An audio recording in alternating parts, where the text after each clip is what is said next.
Happy Monday, guys! And thank God, it's Monday! Ayan, tawag dito, kasi nag-post ako, kasi may nalaman ako sa mga hindi ko ina-expect na tao. Tapos, maraming nag-PM sa akin. So, yung iba hindi na ako nag-mention ng name, kung sino. Pero, masasabi ko lang na, pag totoo kang masaya sa buhay mo, hindi mo matatago yon kahit na sa camera, nakakamera ka. So, alam mo yung masaya ka lang sa buhay. And ako, sabi ko nga na, yung may mga taong naninira sa'yo or yaan mo i-judge ka kasi unang-una, alam mo sa sarili mo na wala kang tinatapakan tao and okay ka sa mga taong yon, tapos malalaman mo na parang may issue na pala sila sa'yo. Para sa akin, okay lang yon kasi sabi ko nga na pag may nag-judge sa'yo or may gumawa sa'yo ng masama or kung ano man na alam mo naman malinis yung konsensya mo, wala kayong nakikitang pinag-awayan nyo or kung ano man, intindihin na lang. Tignan nyo muna yung situation nila, kung bakit sila ganon. Or intindihin kung bakit may mga ganong tao. Bakit kaya sila mahilig manira ng ibang tao. Intindihin na lang. Kahit nasa inyo, pwede nyo ring i-apply sa buhay nyo yun. Kaya magalit kayo. Kasi sayang yung oras, 'di ba? Kaya kahit hindi sila mahingi ng sorry, patawarin nyo sila. And, yun, intindihin nyo na lang yung sitwasyon nila, bakit sila maging ganun. Kasi unang-una, like ko sinasabi na, hindi ka magiging masaya sa isang tao kapag hindi ka masaya sa sarili mo. Kasi, 'di ba, ako parang okay lang, sabihin niyo ng kung ano-ano, basta importante alam ko sa sarili ko. Behind sa camera or kung sa ano man, kung ano ako, yun ako. Kung ano yung nakita niyo sa akin, yun ako. Pag malungkot ako, pag masaya ako. So, yun, basta yun lang importante. Alam ko sa sarili ko na nagpapakatotoo ako. Bahala na yung may kanya-kanya tayong may mga kanya-kanya tayong tingin sa isang tao or ano bang tawag doon. Basta may word doon eh. Kanya-kanya tayong pananaw din sa buhay. And yun, kasi common sense lang din, guys. Alam kong pag masaya ka, pag nakikita mong successful ibang tao, masaya ka rin para sa kanila. Yun lang. And kung minsan may mga nasasabi sa'yo na hindi maganda yung mga tao, halimbawa ako, binabash ako or kung ano man, it's either pag sobra na tsaka ako nag-react. Pero pag yung mga simple lang naman, tapos alam ko na naman sa sarili ko na mali ako, hindi na ako nandadamay ng ibang tao para matakpan yung mali ko na napapansin ng ibang tao. Ginagawa ko pag alam ko namang totoo yung binabash nila na may sinasabi sila about me na minsan basta for example, sinasabi sa akin na mag-seatbelt or kung ano man, alam ko namang mali ako kaya hindi na ako nagsasalita or kung ano man dahil alam kong mali ako. Alam niyo, hindi ko na sinasabi na bakit okay lang naman si Bestie nga, hindi ako nagaganon. Pag mali ako, ina-accept ko, hindi na ako nang dadami ng tao, hindi na ako naninira ng ibang tao. So, sa mga taong ganon, hayaan na lang natin sila. Ako, sumama loob ko, inaamin ko, na hindi ko pa ina-expect sa ganong, sa kanila, na, alam mo yun, na wala akong ginagawa, pero, okay lang. Kasi sabi ko nga, matatanggap ko kung mayroon akong sinabing masama sa kanila or sa kanya. Okay lang sa akin eh. Matatanggap ko yun. Pero, parang okay lang na pagsabihan niya ako ng ganon or siraan ko ano man. Pero yung alam mong malinis yung konsensya mo, wala kang ginagawa, yung parang pinapahalagahan mo pa ulit yung friendship niyo or kung ano man. Doon lang, nakakapagtaka lang, bakit kailangan pa akong idamay? Or kailangan pa akong pagsalitaan ng kung ano-ano na wala naman na akong ginagawa. Alam kong wala akong ginagawa sa kanila. Pero, okay lang. Life is short. So, magpatawad na lang tayo. Sabi ko nga, totoo to na kahit hindi sila mag-sorry. Okay lang. Iintindihin ko yung life nila. Basta ako totoo kung masaya sa buhay ko, yung asawa ko. Masaya, busy yung asawa ko sa pagtatrabaho para sa future namin. And ako, masaya rin ako sa everyday na ginagawa ko. May business ako, nakakain ko yung gusto ko. Anytime na, hindi man sa pagyayabang na, alam niyo yun, masaya ako dahil unang-una, hindi lang sa financially ako blessed or kung saan man, anong meron ako. Magulang ko pa lang and sa asawa ko na sobrang hardworking, alam mo yun, sobrang happy na ako dun. And sa mga taong nakapaligid, totoong mga kaibigan ko na may mabigay ako or wala, kinokorek ako, alam mo yun, and masaya para sa akin. Yun na lang, sobrang thankful ako doon na pinapaalam agad sa akin ni God lahat ng mga taong dapat kong pakisamahan at hindi. Yun lang. So, ito na. Isang beses lang ako magsasalita about doon dahil nagulat din ako sa nag-PM sa akin about na may issue na pala sa akin na hindi ko alam. Alam niyo yun? Parang, hindi naman ako magsasalita kung alam ko ring may mali ako. Alam niyo yun? Basta, wala lang. Hindi ko lang din ina-expect talaga sa mga gantong bagay. Pero, okay lang. Alam naman ni God lahat. Kung ano man, kung tawa man ako ng tawa dito, minsan naman, hindi naman most of the time sa vlog ko, lagi akong tawa ng, alam mo yun, na, masabi lang na matawa lang ako sa isang araw. Pag hindi ako natatawa. Pag tawang-tawa ako, yun talaga ako. Kasi masaya talaga, masaya ang life. Kahit na, syempre, walang perfect na life, may pinagdadaanan ka rin. Pero, nasa sayo yun, guys, kung iaano mo yun, talagang iintindihin mo. Kasi sabi nga ni Pastor kahapon, 'di ba? Pag bitter ka sa buhay mo or pag curse ka ng curse sa ibang tao, hindi mo napapansin, ginagawa mo na sa ibang tao 'yon kasi minsan sasabihin mo pa lang, well, sa family, in example niyan, bawa sa mommy at daddy mo may kinagagalit ka sa kanila, sabihin mo na papatunayan ko sa kanila na hindi ako magiging to or alam mo yung marami kang galit sa kanila, lalo mong hindi magagawa yung gusto mong gawin kasi nga puro hinanakit yung ano mo yung puso mo. Magagawa mo lang yun kapag napatawad mo na yung nakasamaan mo ng loob, like yung mommy or daddy mo kung may something ka sa kanya yun, na sabi mo na pinatawad mo yung parents mo, dun mo magagawa. Kasi dun ka makakagawa ng mabuti kapag maganda yung intention mo sa kapwa mo. Hindi ka makakagawa ng mabuti or hindi ka magiging successful kapag puro hatred or bitterness yung nasa heart mo. So, para sa akin, yun, move on.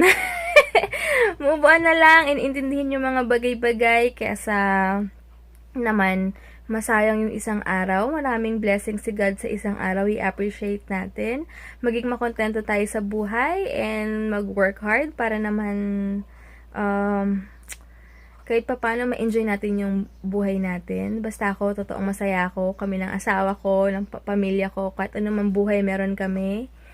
Masaya rin ako. 'Di ba? Alam niyo yun? So, yun lang. Intindihin lang natin yung mga importante yung future natin.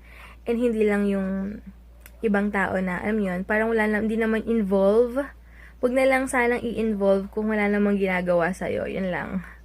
Tsaka i-accept natin yung mga mali natin. Kahit na hindi natin sabihin sa vlog na mali tayo or kung ano man. Mismo sa sarili natin, kailangan matuto tayong mag-accept ng mali natin para marunong tayong magpatawad, maging masaya tayo at makontento sa buhay natin at para wala tayong naagrabyadong tao. So, yun lang yung para happy lang. Ang sarap kaya mabuhay ng sobrang happy lang. Kung meron man tayong napapansin or ayaw sa isang tao, better na dead man na lang or iwasan yung tao. Wag na lang siraan, 'di ba? Iwasan, wag siraan or kung ano man, 'di ba? Kasi wala Pero kung yung trip nyo, okay lang, intindihin ko.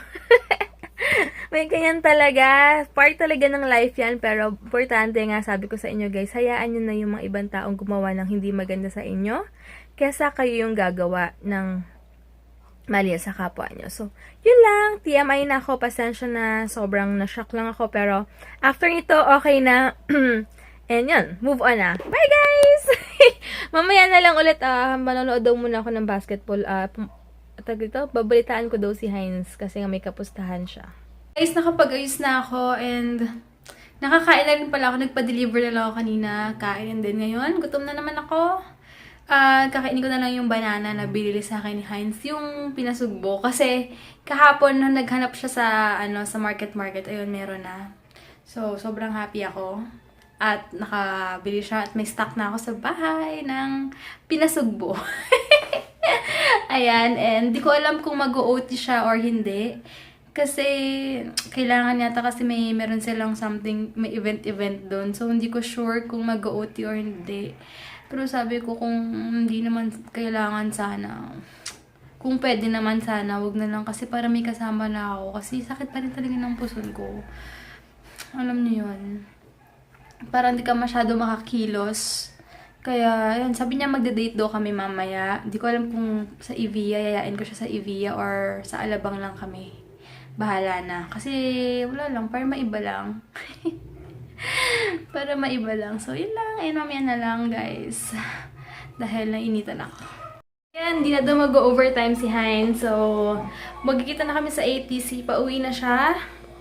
Kaya mag-ready na ako. And, yun, buti alas nakapagpahinga ako buong hapon sa bahay, di ba? And, bibili ako ng fruits. Kailangan ko ng prutas.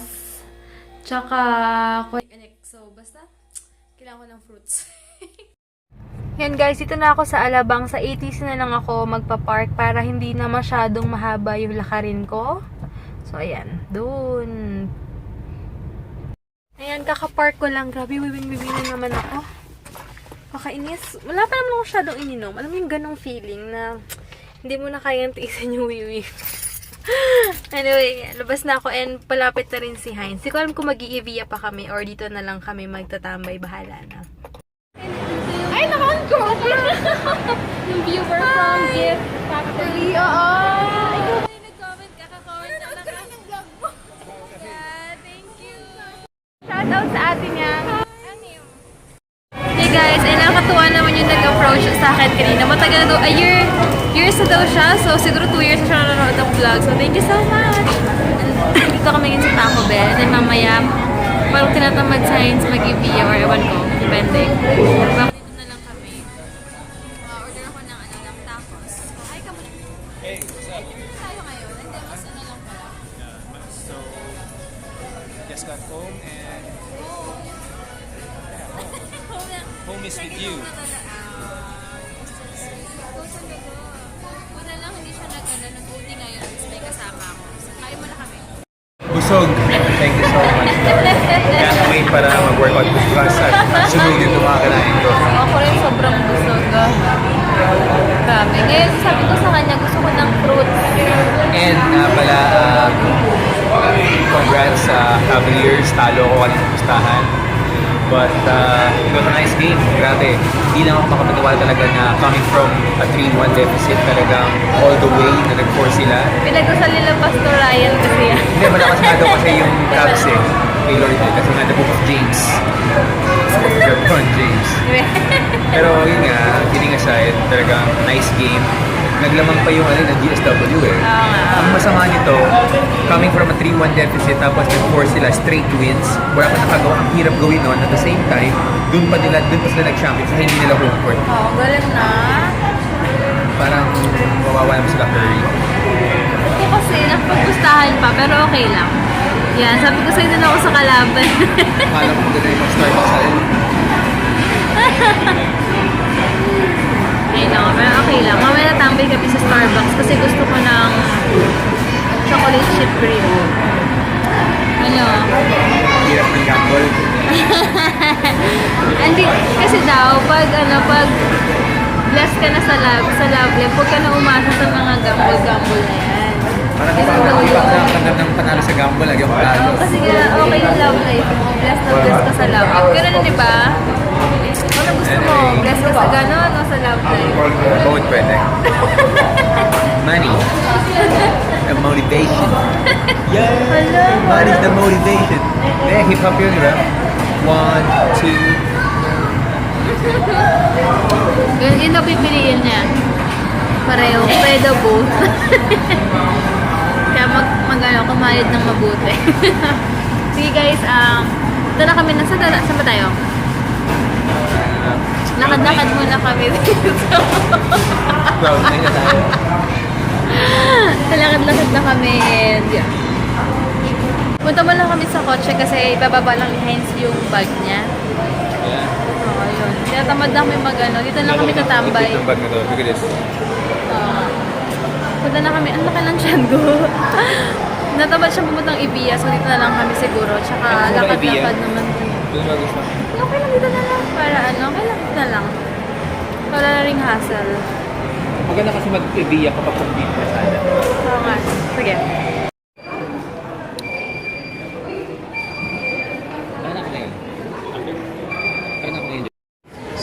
Dito na kami mag-chillax. Parang init dito sa labas, no?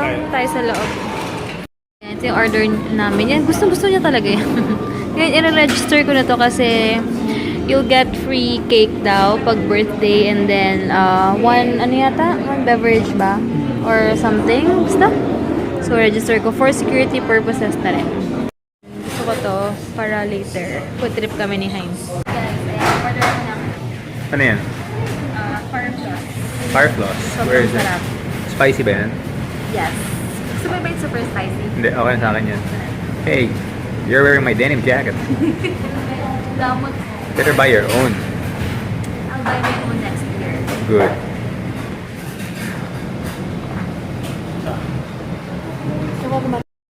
Hey! Ayan, nakauwi na kami. Grabe. Hindi na ako nakadaan dun sa ano yan? Kay sis. Nakita namin kanina sa store nila. Baka pagdaan ko na lang sa EPC yun. Thank you so much na pag-approach kanina. Tumaba nga si Enrique yun, no? Anyway, guys, ano namin yung vlog. Yeah, good night guys, and we just had so much fun. And tomorrow's another brand new day, and it's Boxing Day. Buti po sa... Uy.